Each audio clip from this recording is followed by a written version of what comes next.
មនុស្សណាល្អទេបងប្អូនប៉ុន្តែគាត់តែចំណាយពេលដើររំនឹកស្មោះហ្នឹងវាចង់ទៅមនុស្សសាវ៉ាវិញវាច្រើនពេកវាចង់ទៅសាវ៉ាក៏ប៉ុន្តែគ្នាមិនសាវ៉ាទេប៉ុន្តែគ្នាវាចាប់ជឿគេដល់ពេលជឿទៅវាខុសជឿទៅវាខុសជឿទៅខុសដល់ពេលចឹងទៅវាទៅជាច្រើនទៅដល់ពេលខ្ញុំមានការមួយអាណិតសម្រាប់ខ្ញុំថាចេះបងប្អូនគុំដេញតាមអាលុយនេះមួយអាសេចក្តីស្រឡាញ់នេះពីរគុំដេញតាមវាអីសោះក្រៅបងប្អូនដេញតាមកាន់តែដេញតាមវាកាន់តែរត់បងប្អូនចាំមើលអាអ្នកណាដែលវាប្រុងប្រឹងអូលុយថាអញត្រូវតែសន្ទុះអូលុយរត់កាន់តែ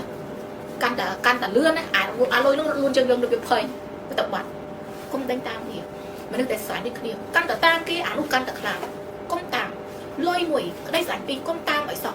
វាត្រូវតែកើតឡើងដោយធម្មជាតិបើយើងចង់បានលុយយើងធ្វើការងារដែលល្អបើយើងបានក៏បានបើមិនបានអត់ទៅណាមនុស្សកើតមកមានក្រមានគ្មានអ្នកណាចង់បានអីបាននឹងគ្រប់គ្នាទេឥឡូវដូចគាត់តែជាអ្នកមានគាត់មានលុយប៉ុណ្្នឹងហើយនៅគាត់រកសេចក្តីស្រឡាញ់ពិតប្រកបមកបាននេះអារម្មណ៍គាត់ឥឡូវហ្នឹងគឺគាត់កំពុងតែគេហៅថាមានលុយតែអត់មានអ្នកក្តីស្រឡាញ់គាត់ដឹងណាស្រឡាញ់ហ្នឹងឥឡូវបើមកអូយស្រល្អប៉ុន្តែដឹងអានេះធ្វើពិតដឹងវាស្រឡាញ់មែនពិបាកមើលទៅពេលចឹងយើងគួរគិតថាអាណិតសម្រាប់មនុស្សចឹងមនុស្សទៅពេលដែលគាត់នៅកន្លែងមួយដែលល្អពិបាករកមនុស្សគាត់ប្រកបពីព្រោះអត់ដឹងថាណាមិនតែអាណាខ្លាំងខ្លាចតើថ្ងៃមួយធ្លាក់ខ្លួនអត់នេះបានមើលឃើញអូអានេះទៅវានៅមើលអញអានោះបាត់ជើងចឹងបងប្អូនសម្រាប់ខ្ញុំស្ថានភាពខ្ញុំឥឡូវគឺ the best បំផុត the best ត្រង់អីខ្ញុំមើលឃើញថាអ្នកណាដែលគេគ្រប់ឲ្យតម្លៃខ្ញុំប្រកបអ្នកណាស្រឡាញ់ខ្ញុំប្រកបអ្នកណាជឿជាក់លើខ្ញុំប្រកប